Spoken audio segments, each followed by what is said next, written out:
এখন গাঁৱত এজন বৰ বুদ্ধিয়ক মানুহে বাস কৰিছিল। তেওঁ বৰ সহায়কাৰী আছিল। তেওঁ গাঁৱৰ সকলো মানুহকে সহায় কৰিছিল। এদিনাখনৰ কথা, অলপমান মুকলি বতাহ খাওঁ বুলি ঘৰৰ পৰা ওলাই গৈ মানুহজন এজোপা ডাঙৰ গছৰ তলতে বহিলগৈ। সেই সময়তেই হঠাৎ কান্দোনৰ শব্দ শুনা পালে।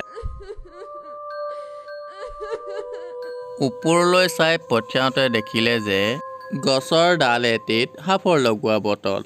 বটলটো নমাই আনোতে দেখিলে যে বটলৰ ভিতৰত কিবা এটা আছে। সেইটোৱে কান্দি কান্দি ক'বলৈ ধৰিছে, মোক উলিয়াই দিয়া, মই তোমাক যি লাগে দিম, মোক উলিয়াই দিয়া। মানুহজনৰ অন্তৰত দয়া উপজিল। সি লাহে লাহে সাফৰখন খুলি দিয়াত ভূতজনী ওলাই আহি বিশাল ৰূপ ধাৰণ কৰিলে আৰু ক'বলৈ ধৰিলে, মই বটলৰ ভিতৰত ইমান দিনে একোৱে খাব পৰা নাই। মই ভোকত অস্থিৰ হৈ পৰিছো। আজি যেতিয়া তোকেই সন্মুখত পাইছো, তোকেই খাই মই ভোক নিবাৰণ কৰো। বুদ্ধিয়ক মানুহজন বৰ সাহসীও আছিল।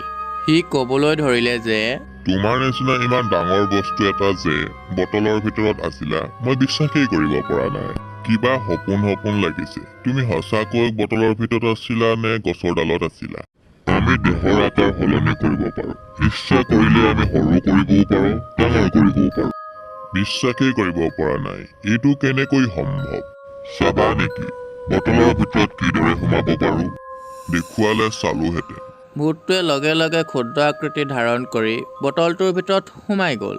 মানুহজনেও এইটোকেই বিচাৰিছিল আৰু তেওঁ লগে লগে বটলৰ সাফৰখন বন্ধ কৰি দিলে, যাতে তাই বাহিৰলৈ ওলাই আহিব নোৱাৰে।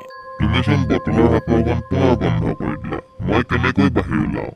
থাকা, বটলৰ ভিতৰত কিমান দিন থাকিব বিচাৰা সিমান দিন থাকা। উপকাৰীক অজগৰ হৈ গিলিব খুজিলা, এতিয়া তাৰেই পৰিণাম ভোগা। এই বুলি কৈ মানুহজনে তাতে বটলটো থৈ তাৰ পৰা গুচি গ'ল। ভিডিঅ'টো যদি চাই ভাল পায় প্লিজ ছাবস্ক্ৰাইব কৰি দিব।